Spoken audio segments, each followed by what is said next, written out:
Most people think Jesus called God Father as a term of endearment, a poetic way of speaking about the divine, perhaps even as religious tradition dictated. But what if I told you that Jesus wasn't being poetic at all? What if he was revealing something so revolutionary, so earth-shattering about the nature of reality itself, that it would completely transform how you pray, how you face challenges, and how you understand your very existence? Stay with me until the end of this video because what you're about to discover might completely rewrite everything you thought you knew about spirituality. Have you ever wondered why Jesus never seemed to struggle in prayer the way most of us do? Why he never appeared anxious, never desperate, never begging for divine intervention like someone hoping against hope that maybe, just maybe, God would hear him this time? There's a secret hidden in plain sight throughout the Gospels, and once you see it, your entire relationship with the divine will never be the same again. It's encoded in a single word that Jesus used over and over, a word so familiar that we've stopped questioning what it really meant to him. That word is Father. Think about how you pray when you're in trouble. Has this ever happened to you? You're facing a crisis and you find yourself looking up at the sky, pleading with God like a beggar on the street corner, hoping that if you ask earnestly enough, if you're worthy enough, if you say the right words, maybe the divine will reach down from heaven and help you. But here's the startling reality that most people never grasp. Jesus never prayed like that. Not once. He spoke to God with a confidence that seemed almost shocking, as if he knew something the rest of humanity had forgotten. Now, what was this secret that Jesus understood? When he called God Father, he wasn't using religious formality. He was pointing to something that exists at the very foundation of your being right now, in this very moment. He was revealing a relationship that doesn't need to be created or earned, but simply recognized. Most of humanity lives like spiritual orphans, separated from their source, crying out into the void hoping someone will hear them. But Jesus lived from a completely different consciousness. He knew he wasn't separate from his source. He knew that the life force animating him was the same divine presence he called Father. And this wasn't arrogance or some special status reserved only for him. This was the truth about every single human being. And what you're about to understand will change everything about how you approach your spiritual life. When Jesus used the word Father, he wasn't referring to some old man sitting on a throne in the clouds judging your every move. This is where most religious teaching has completely missed the point and created generations of people who feel perpetually disconnected from the divine. The word Father, in Jesus' consciousness, carried a meaning that goes far deeper than our modern minds typically grasp. He was speaking about source, about origin, about the very substance of existence itself. Think about it this way. When a child is born, they don't just resemble their father in appearance. They literally carry that father's DNA, his genetic code, his very life force flowing through their veins. The child isn't trying to become related to the father. The child simply is the father's expression, walking around in a new form. But before we begin diving deeper into this mystery, please hit the like button and let me know where in the world you're watching from today. It's always fascinating seeing who's joining us from around the world. And if you haven't already, make sure to hit that subscribe button and turn on the notification bell so you don't miss any of our future videos. This is the hidden truth that changes everything about your spiritual journey. You are not a separate being down here on earth trying desperately to connect with a God up there in heaven. You are the direct expression of divine life itself, right now, in this very moment. The same intelligence that created galaxies and orchestrates the seasons is the substance of your being. You're not disconnected from your source trying to build a bridge back. You are the source expressing itself in temporary human form. Like a wave is the ocean, temporarily taking on a specific shape. Has this ever crossed your mind before? That you might not be seeking God at all, but that you are the very manifestation of divine presence, seeking to recognize itself through your eyes? Now here's where the transformation in your mindset becomes absolutely critical. When Jesus made that radical statement, "I and my Father are one," he wasn't claiming some exclusive spiritual status that only the chosen few could access. He wasn't putting himself on a pedestal above the rest of humanity.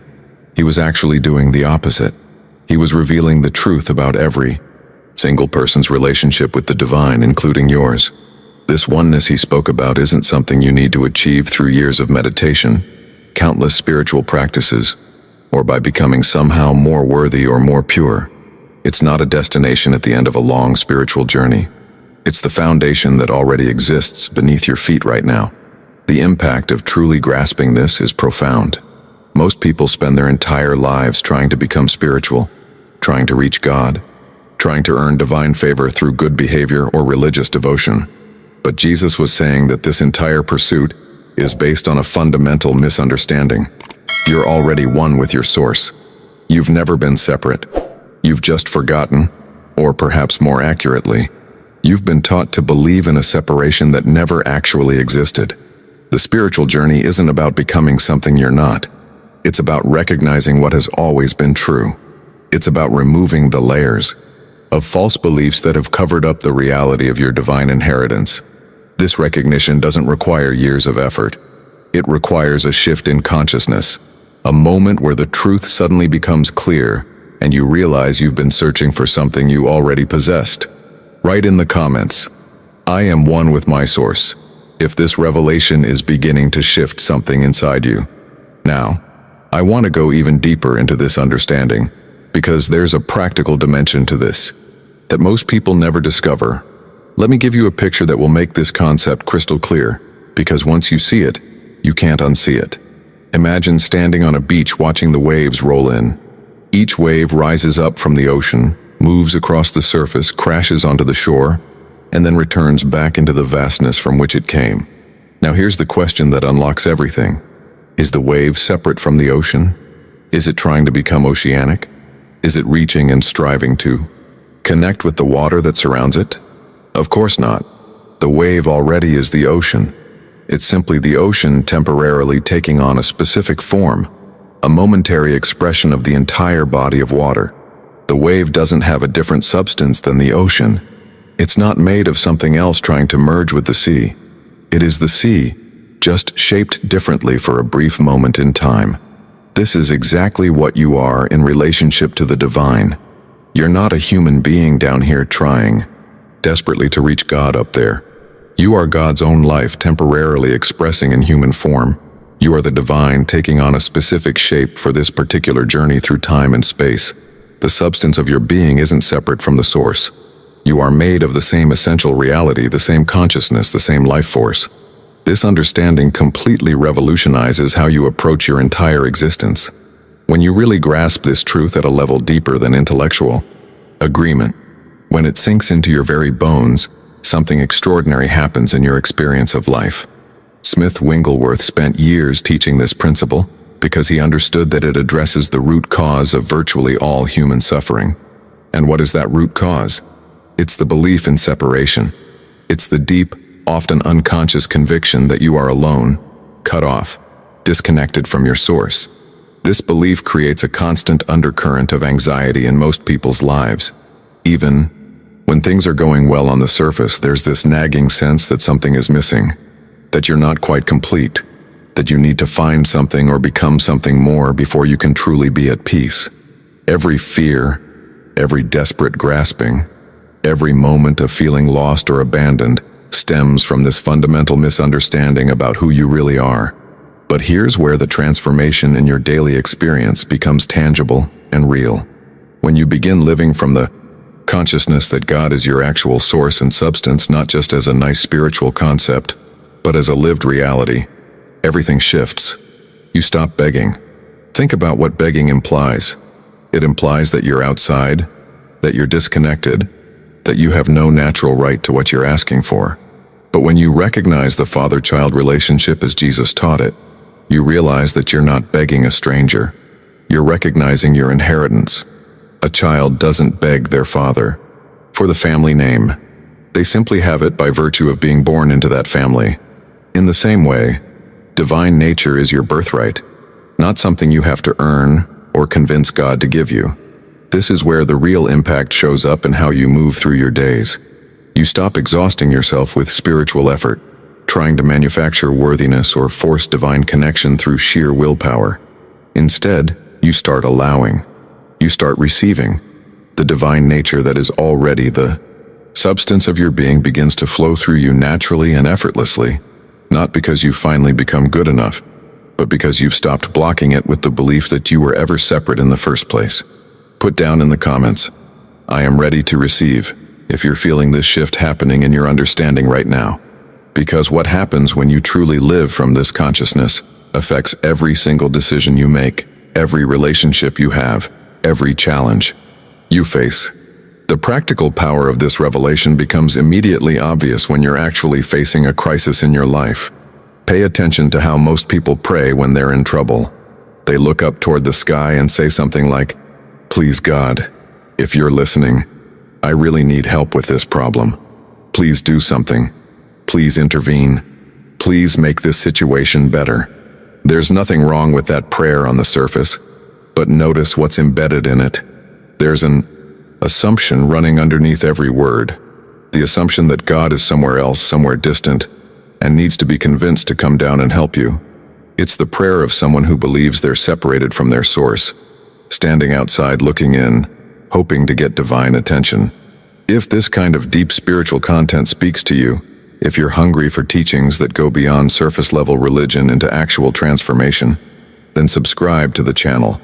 This is where we dive into the mystical truth that change how you experience life. But when you understand the Father relationship the way Jesus taught it, your entire approach to challenges transforms completely.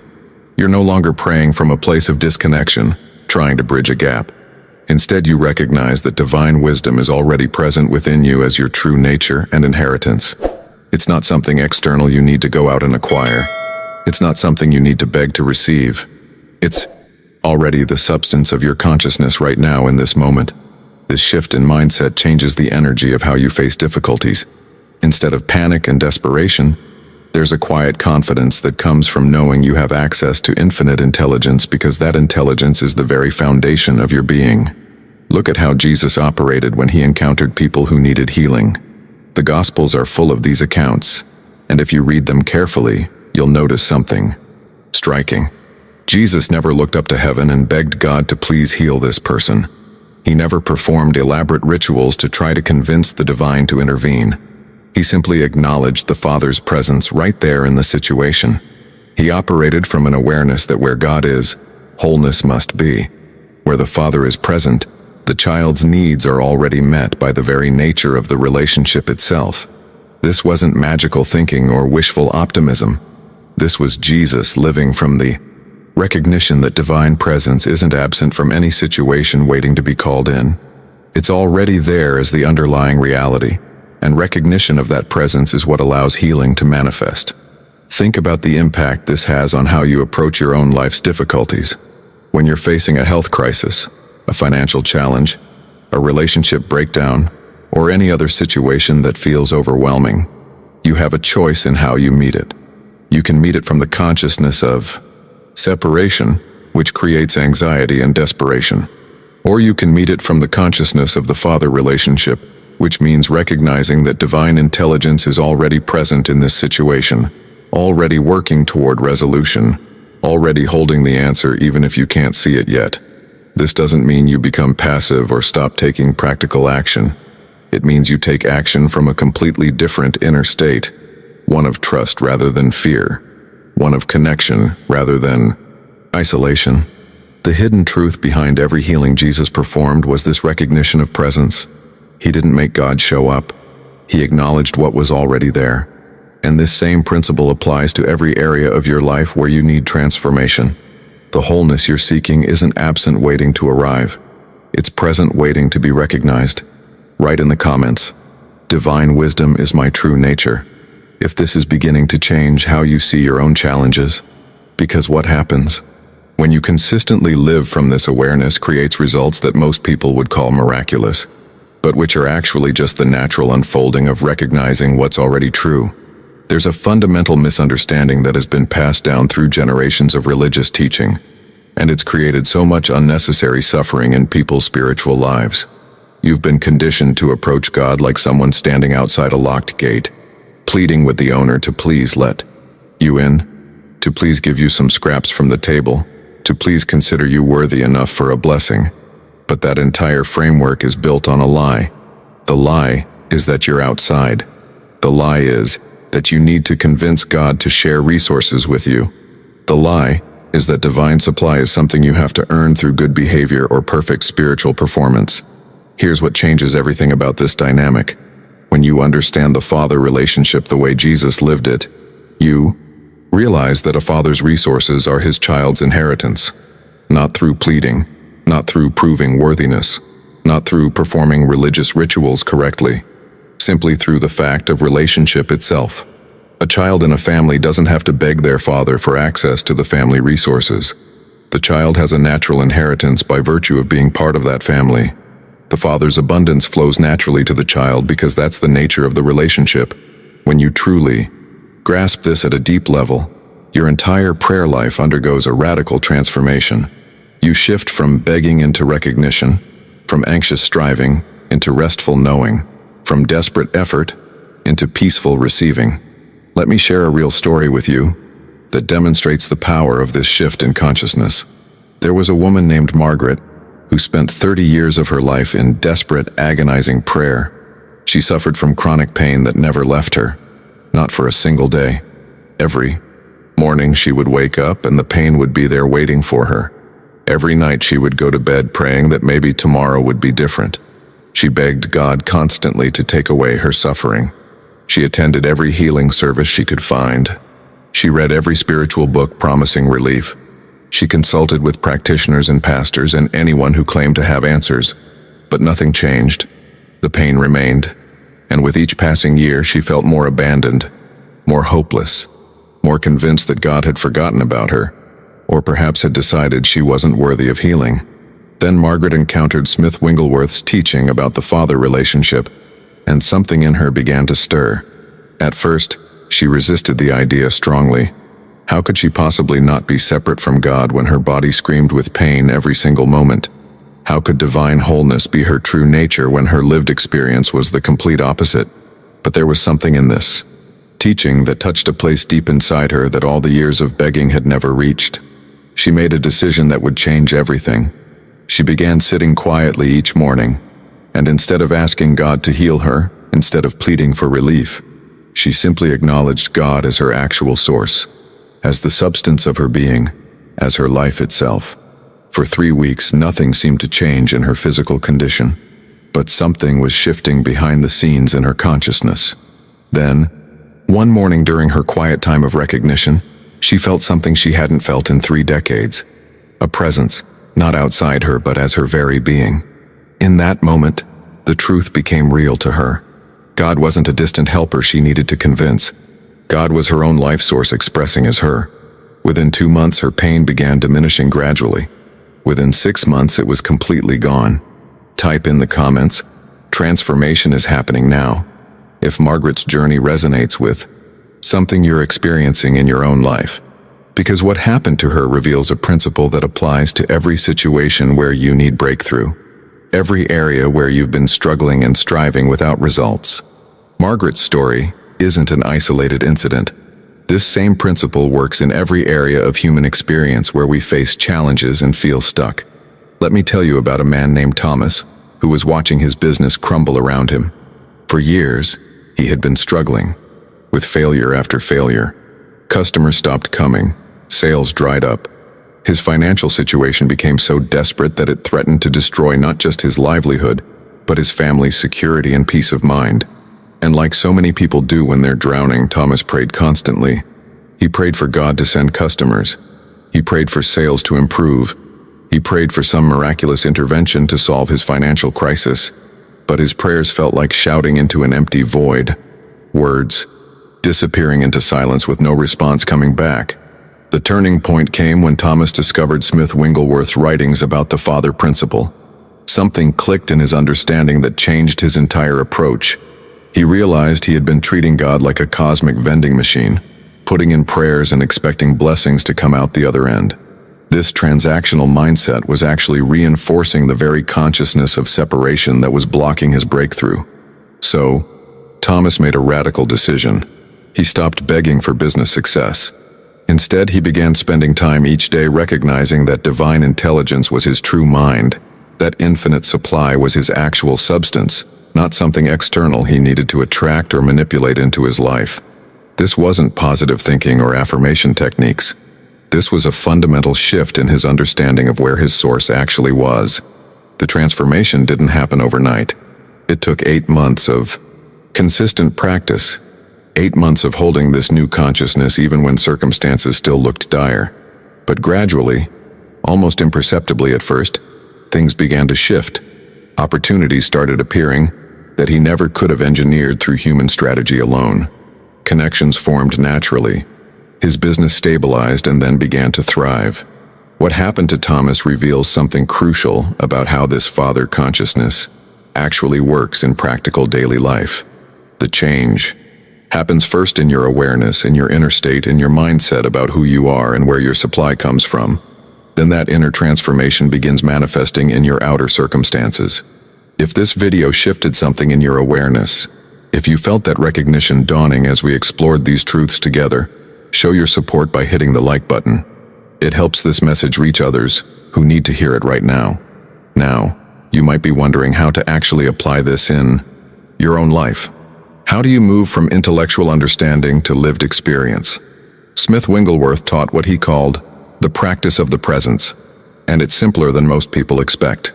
Every morning before your day begins, before you check your phone or jump into your to-do list or start worrying about everything on your plate, sit quietly for 10 to 15 minutes.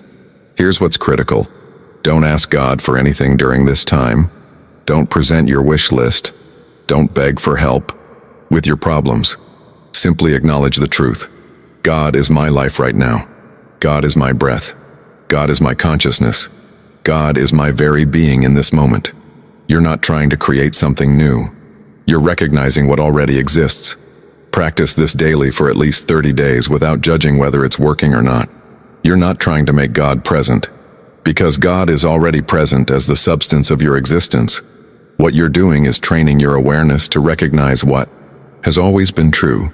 You're rewiring your consciousness from separation to union, from lack to abundance, from fear to trust. This isn't meditation in the traditional sense. This is recognition of reality. Write in the comments, I recognize my source, if you're ready to commit to this daily practice. Because when you consistently live from this awareness, something begins to happen in how you make decisions, how you face obstacles, how you show up in relationships. But the practice of presence isn't just something you do in the morning and then forget about for the rest of the day. Smith Wigglesworth taught something else that brings this consciousness into your actual lived experience moment by moment. Throughout your day, as you're moving through your activities and responsibilities, you'll inevitably hit moments where you feel yourself straining, struggling, anxious about something. Maybe it's a difficult conversation you need to have. Maybe it's a problem at work that seems impossible to solve. Maybe it's a health concern or a financial pressure or a relationship tension. Whatever it is, you'll feel that familiar tightness in your chest, that mental spinning, that sense of being overwhelmed and alone with the weight of it all. This is the exact moment where the transformation happens. Instead of staying in that anxious state, instead of letting yourself spiral into fear and worry, pause for just a moment. Take a conscious breath, then silently say to yourself these simple words: My Father is present here. Divine intelligence is operating in this situation right now. That's it. You're not trying to solve the problem in that moment. You're not forcing a positive outcome through willpower. You're interrupting the pattern of what Smith Wigglesworth called orphan consciousness, that state of feeling separated and alone that actually creates most of our suffering. When you remember the father relationship in the midst of challenge, something shifts. You relax. You stop trying to control everything through human effort alone. You allow divine intelligence to operate through you and through the situation itself. This practice is powerful because it changes the energy you bring to every decision and interaction. A teacher named Elizabeth used this technique when she had to face a difficult conversation with her school principal about a sensitive issue. Instead of rehearsing arguments and building up defensive strategies in her mind, she spent 10 minutes simply acknowledging the father's presence in the situation. The conversation unfolded with a grace that surprised her. Solutions appeared that neither person had planned. This is what happens when you live from recognition rather than separation. Now, I need to be honest with you about something important, because if I don't tell you this, you might give up too early on your journey. The first and most common obstacle you're going to face is doubt. After years, maybe decades, of believing you are separate from God, of living from orphan consciousness, your mind is going to resist this new understanding. You'll practice recognizing the father relationship one moment, and then fall right back into old patterns of fear and separation the next. You'll have moments of clarity followed by long stretches where it feels like nothing is working, and you're fooling yourself with spiritual fantasy. This is completely normal. Don't judge yourself harshly when this happens. Smith Wigglesworth himself, who taught these principles so powerfully, said it took him years to stabilize in this consciousness after his initial awakening. The pattern of separation is deeply grooved into human thinking. You're not just learning something new. You're unlearning a lifetime of conditioning that told you that you were alone, that you were disconnected, that you had to earn your way into divine favor. That kind of deep programming doesn't disappear overnight just because you intellectually understand a new concept. Be patient with yourself in this process. When doubt arises, and it will arise, don't fight it with force. Don't condemn yourself for not being spiritual enough. Simply return to the practice quietly and gently. Acknowledge silently to yourself whether you feel it or not in this moment. God is my life right now. The Father is present as my being. You're not trying to manufacture a feeling or force yourself to believe something that doesn't feel true. You're stating reality and allowing your consciousness to gradually catch up with what has always been true about your existence. Put down in the comments, "I am patient with my unfolding," if you recognize that this journey requires gentleness with yourself. Because what happens as you persist in this practice, even through the doubt, even through the moments where it feels like nothing is changing, gradually begins to reshape your entire experience of being alive. There's another obstacle that's even more challenging than doubt, and it's the one that causes most people to abandon this path entirely. It happens when your circumstances seem to dramatically contradict everything you're learning about the father relationship. Your body might be sick while you're trying to recognize divine wholeness as your true nature. Your bank account might be empty while you're acknowledging infinite supply as your substance. Your relationships might be falling apart while you're practicing the presence of divine love. In those moments, everything in your rational mind screams that this spiritual teaching is just wishful thinking, that you need to face reality, that recognizing God as your Father isn't solving your actual problems. This is the critical turning point where most people give up. They decide that this teaching might work for others but not for their specific situation, not for problems this severe, not when things have gotten this bad. But here's what Smith Wigglesworth understood that changes everything about how you navigate these difficult moments. This is exactly when recognition has its greatest power. Not because it makes your problems disappear instantly like some kind of magic trick, not because it waves a wand and suddenly everything is perfect, but because recognition keeps you connected to the source of all healing and supply, even when appearances suggest that source is absent. Think about what happens when you let circumstances convince you that you're separated from your source. You spiral into fear. You make decisions from panic. You close yourself off from solutions that might be trying to reach you. You cut yourself off from the very intelligence that could guide you through the crisis. But when you maintain recognition of the Father's presence even in the midst of challenging appearances, you keep yourself open. You stay receptive to guidance. You allow healing and supply to flow toward you from the invisible realm of divine substance. The circumstances haven't changed yet, but your relationship to them has transformed completely. A woman named Sarah faced foreclosure on her home with absolutely nowhere to turn. Every single day, the situation looked worse and more hopeless. But she practiced acknowledging the Father as her true source regardless of what the paperwork said, regardless of what the bank statements showed, regardless of what her fear-filled mind kept screaming at her. She didn't deny the challenge. She didn't pretend everything was fine. She simply refused to let the appearance cut her off from recognition of divine supply that was her actual substance.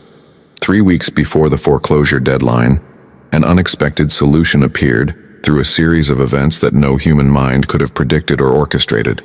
Now, as you continue deeper into this practice over weeks and months, something extraordinary begins to happen in your consciousness. Smith Wigglesworth called it the great release, and it's the moment that ends all spiritual seeking. You suddenly realize with startling clarity that you were never actually separated from God. You were never actually cut off from your source. You never needed to find your way back home through spiritual effort or discipline or becoming more worthy. You were always the Father's expression. You were always living in divine presence. You had simply forgotten, simply believed a story about separation that was never true. When this realization lands in your being, not just as an intellectual concept but as lived truth, there's an immense relief that washes through you. All the burden you've been carrying falls away. The burden of separation, the burden of needing to become worthy enough, the burden of having to achieve spiritual enlightenment through years of discipline and practice. All of it simply dissolves when you recognize what has always been true about your existence. Write in the comments, the burden is lifting, if you're beginning to feel this release happening in your own awareness right now. Because from this place of recognition, your entire experience of daily life begins to shift in ways that affect not just your spiritual understanding, but every practical dimension of how you move through the world. If you've made it this far in this video, I want you to know that's not a coincidence. Something in this message was meant to reach you right now, at this exact moment in your journey. The fact that you stayed through this entire exploration of what Jesus really meant by calling God Father tells me you're ready for a deeper transformation in your spiritual life. You're not just casually curious, you're genuinely seeking to live from a different consciousness, and that matters. I create content like this because I believe these teachings need to reach people who are tired of surface-level spirituality, who are ready to move beyond religious formality into actual lived experience of divine connection. If this resonates with you, if you want more content that goes this deep into practical mystical Christianity and how it applies to your daily life, then subscribe to the channel. This is where we explore these revelations together, where we unpack the hidden truths that most spiritual teaching glosses over or misses entirely. And if this video touched something real in you, if you felt that shift happening as we move through these concepts together, do me a favor and hit the like button. It helps this message reach others who need to hear it, who are searching for exactly what you just discovered. But more than that, it lets me know this content is landing, that it's creating the impact it's meant to create in people's lives. Leave a comment right now and just write, "This message was meant for me." I read every single comment, and I want to know you were here, that you received this, that you're on this path of recognizing your true relationship with the divine source. Now there's another video right here that takes this understanding even further into practical application. It explores what happens when you consistently live from this Father consciousness in your relationships, your work, your purpose. Click on it and continue this journey with me. I'll meet you there.